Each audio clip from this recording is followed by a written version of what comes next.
This is Code.org. I'm currently working on their CS Principles course.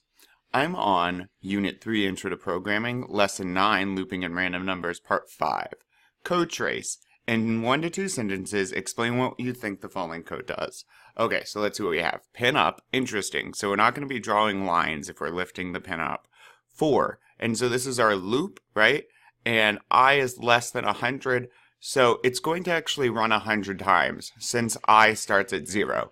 And each time through we add 1 to I. I plus plus means I plus 1.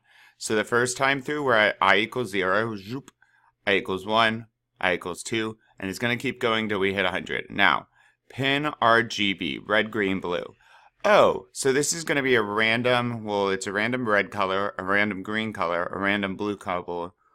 Oh, and we haven't seen this as much, but this is an opacity, so it's half transparent if it's 0.5. So it's going to be a random color that's half transparent. We're going to move to, any random location on the screen, because this is the full X, Y. X is 0 to 320 of our screen. Y is 0 to 450. So move to a random location. Oh, and make a random dot size. So the size of the dots could be 1 and 20. So we're going to have a lot of randomly colored, half-transparent, randomly placed dots. So remember, plagiarism is bad. So think of your own way to say that, and then we're going to loop around. So we would actually have 100 of these dots. So this code would result in 100 randomly placed